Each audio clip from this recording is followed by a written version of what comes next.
এবার শিক্ষামন্ত্রীকে পদত্যাগের আলটিমেটাম দিলেন শিক্ষার্থীরা, অন্যথায় কঠোর কর্মসূচির হুঁশিয়ারি। শিবির কর্মী ছেলে আন্দোলনে যোগ দেওয়ায় দল থেকে বহিষ্কার বিএনপি নেতা, সামাজিক মাধ্যমে চলছে তীব্র সমালোচনা। চলমান আন্দোলনের মধ্যেই শিক্ষার্থীদের সুখবর দিলেন শিক্ষামন্ত্রী, অনুপস্থিত শিক্ষার্থীদের পুনরায় অংশ নেওয়ার সুযোগ। চলমান আন্দোলনে শিক্ষার্থীদের পাশে থাকার ঘোষণা নাসির উদ্দিন পাটোয়ারির, এক হাত নিলেন সরকারকে। এবং ইরান যুদ্ধের মাঝে ইরাক থেকে লেজ গুটাচ্ছে যুক্তরাষ্ট্র, সরিয়ে নেওয়া হবে সেনা, ঘোষণা দিলেন ট্রাম্প। শুনছিলেন শিরোনাম, পুরো সংবাদে আপনাদের সাথে আছি আমি নীলা ইসলাম।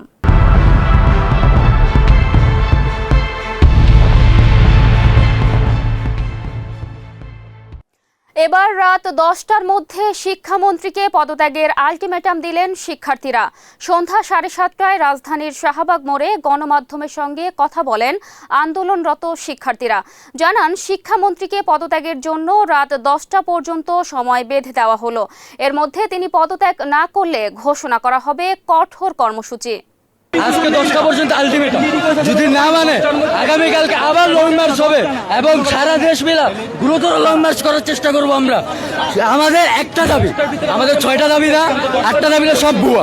ছেলে শিবিরের রাজনীতি করে গিয়েছিল ছাত্রদের আন্দোলনে, আর সেই অপরাধে দল থেকে বহিষ্কার করা হলো তার বাবা বিএনপি নেতাকে। বহিষ্কৃত নেতা ফারুক হোসেন বগুড়া জেলা বিএনপির সদস্য এবং বগুড়া শহর বিএনপির 9 নম্বর ওয়ার্ডের সাবেক সাধারণ সম্পাদক।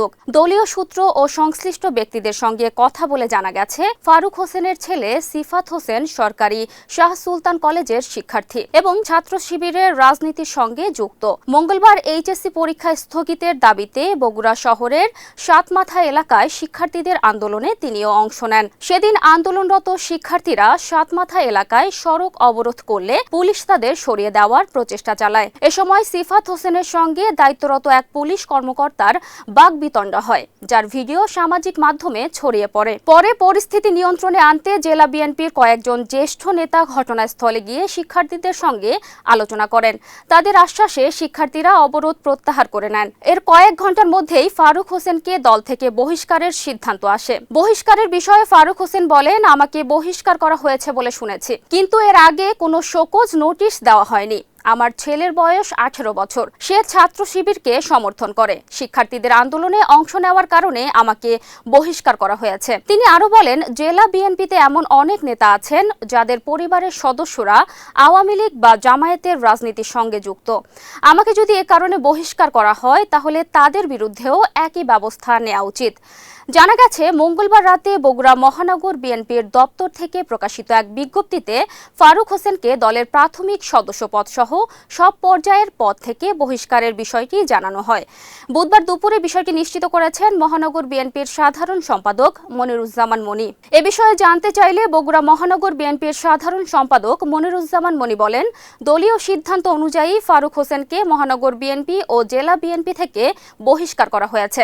তবে বহিষ্কারের সুনির্দিষ্ট কারণ সম্পর্কে তিনি আর কোনো মন্তব্য করেননি।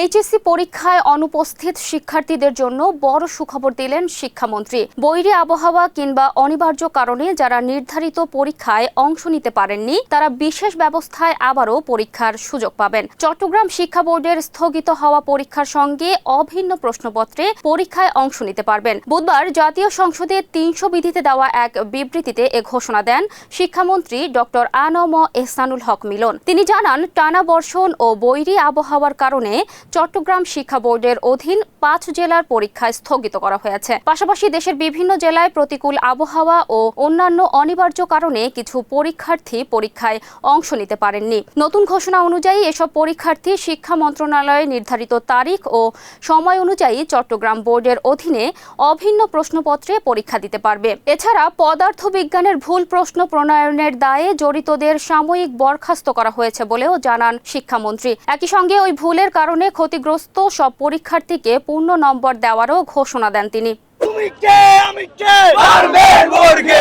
এবার দেশজুড়ে চলা এইচএসসি ও সমমানের পরীক্ষার্থীদের আন্দোলন নিয়ে সামাজিক যোগাযোগ মাধ্যম ফেসবুকে নিজের মতামত তুলে ধরেছেন জাতীয় নাগরিক পার্টি বা এনসিপির মুখ্য সমন্বয়ক নাসিরউদ্দিন পাটোয়ারি। বুধবার দুপুরে বিষয়টি নিয়ে দীর্ঘ এক স্ট্যাটাস দিয়েছেন তিনি, যেখানে পাটোয়ারি ছাত্রদের উদ্দেশ্যে লিখেছেন, নিজেদের ভবিষ্যৎ রক্ষার এই সংগ্রাম শুধু একটি পরীক্ষাকে ঘিরে নয়, এটি মর্যাদাপূর্ণ শিক্ষা, ন্যায়সঙ্গত রাষ্ট্র এবং ভবিষ্যৎ প্রজন্মের অধিকার প্রতিষ্ঠার লড়াই। আমি এই লড়াইয়ের পাশে আছি। এই ছাত্র সমাজ আল্লাহ ছাড়া কাউকে পরোয়া করে না। দীর্ঘ ওই স্ট্যাটাসে এই ছাত্রনেতা শিক্ষার্থীদের আন্দোলনকে পূর্ণ সমর্থন দিয়েছেন। লিখেছেন, তারা অল্প বয়সে বুঝে গেছে অন্যায্য সিদ্ধান্ত ও অমানবিক চাপের কাছে নতি স্বীকার করলে তাদের ভবিষ্যৎ হবে অন্ধকার। তাই তারা পরীক্ষার হল ছেড়ে রাজপথে নেমে এসেছে। হয়তো সামনে তাদের ওপর আরও নির্যাতন আসবে, অনেকের পড়াশোনাই ব্যাহত হবে, অনেকে পরিবার থেকে বিচ্ছিন্ন হবে, তবু তারা মাথা নত করবে না। দেশের শিক্ষা ব্যবস্থা নিয়েও স্ট্যাটাসে সমালোচনা করেছেন এনসিপির এই মুখ্য সমন্বয়ক। লিখেছেন, একটি স্বাধীন দেশের শিক্ষা ব্যবস্থা কি হবে সেই বিষয়ে আমরা আজও সুস্পষ্ট কোনো সিদ্ধান্তে আসতে পারিনি। যে দেশের রাষ্ট্রের অর্থনীতির ভিত্তি এখনো গার্মেন্টস শিল্প এবং অদক্ষ বিদেশগামী শ্রমশক্তির উপর নির্ভরশীল, সেখানে শিক্ষিত জনগোষ্ঠীর কর্মসংস্থানের পথ তৈরি না করে একের পর এক বিশ্ববিদ্যালয়কে অনুমোদন দেওয়া হচ্ছে। বিশ্ববিদ্যালয়ের অনুমোদন দেওয়াকেই যেন শিক্ষা সংস্কারের উপায় হিসেবে উপস্থাপন করা হচ্ছে।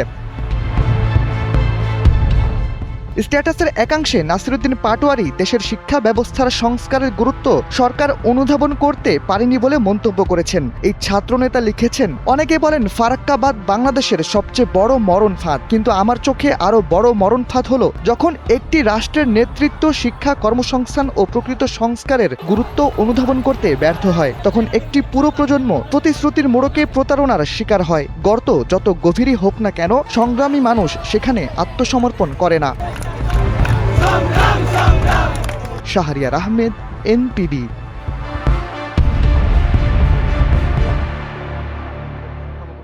ইরান যুদ্ধের মাঝে ইরাক থেকে সব সেনা প্রত্যাহারের ঘোষণা দিল যুক্তরাষ্ট্র।